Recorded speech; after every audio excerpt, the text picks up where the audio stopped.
Welcome to Penrose Learning, where we make understanding easy. You start by enabling Bluetooth and making your device discoverable. This lets JJS detect nearby peers immediately. Once done, open the JJS app and navigate to Connections, then Bluetooth Transfer.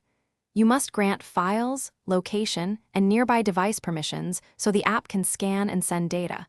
Without them, transfers will fail. Make sure battery saver is off and signal strength is strong. These practical steps prevent timeouts and speed up the initial handshake between devices.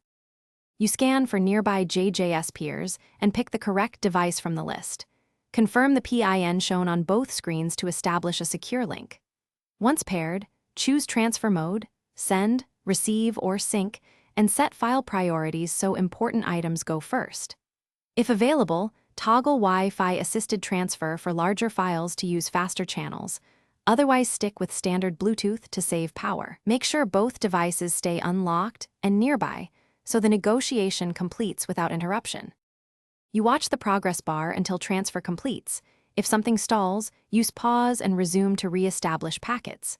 Once transfers finish, confirm files in the JJS library or the device downloads folder so nothing is missing.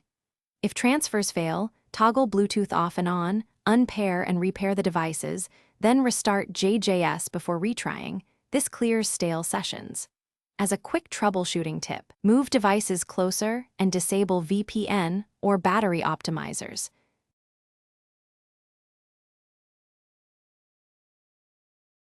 Thanks for watching. If this was helpful, leave a like and consider subscribing. See you next time.